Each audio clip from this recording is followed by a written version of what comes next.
Good morning, Hornets. It's a wonderful Wednesday here at BCHS. We're your host, Salina. And I'm Braden. Let's start off with today's lunch.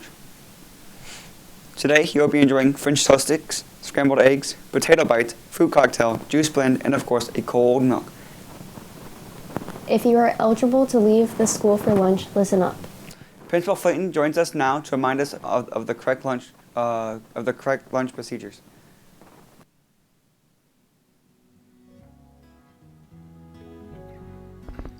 Okay, so the lunch process is really for seniors and juniors that can be signed out by their parents that are able to drive. So parents have to sign out on a form. That form is done at the beginning of the year, or can be done throughout the year if a student gets a new vehicle or gets a vehicle, or gets an age increase, something like that, has a birthday. So that's the first step in the approval process, trying to go for lunch. The second piece is that when they sign out, there is a QR code that you have to be signed in and out with. Now, you technically only get 3 chances to be late or tardy or absent after lunch once this form is signed. And then from there, you need to come every day, and you're not allowed to leave. So at this point, you have to sign in and out with the QR code. If it's not working, you need to make sure that you stop and tell the ladies in the office area to make sure that they know that you are back and you are back in time. Now, to get back in time, that does mean that you have to make it back into the building before the bell rings and get to class. That is the expectation for going in and out of here. Now, just being where we're located, it is hard to do that from time to time. However, that is the expectation if you're granted that approval. Now let's jump into today's celebrations with these holidays.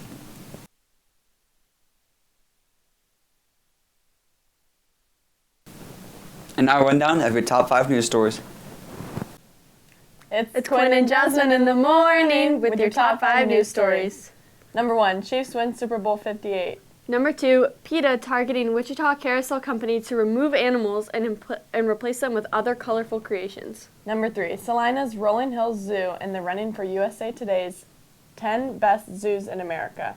Number 4, Town West Mall saw another power disconnection due to past due electrical bill. Number 5, local VC resident Patrick Miller honors the late Toby Keith and how his songs kept him going as a prisoner of war in Iraq. Next, here's today's word and quote of the day. Word of the week. This week's word of the week is enumerate.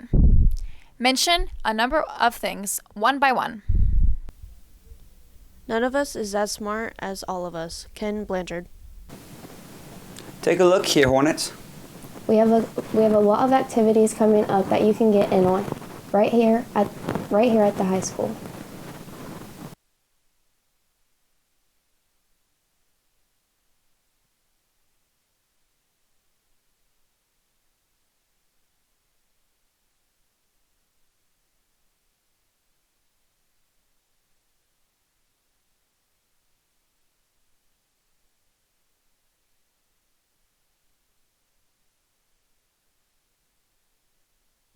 It's a warm day before we begin to cool down. Let's see what today's weather has in store for us. Hi, my name's Ian. Here's your weather for today. Today's high is 63 degrees and tonight's low is 34 degrees. Now for a quick blast of the past, let's wrap it up with this day in history. Stay classy, VC.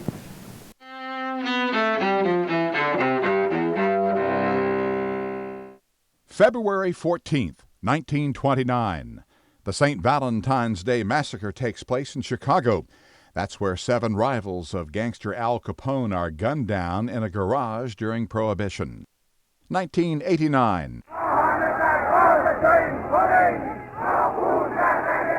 Iran's leader, the Ayatollah Khomeini, calls on Muslims to kill author Salman Rushdie.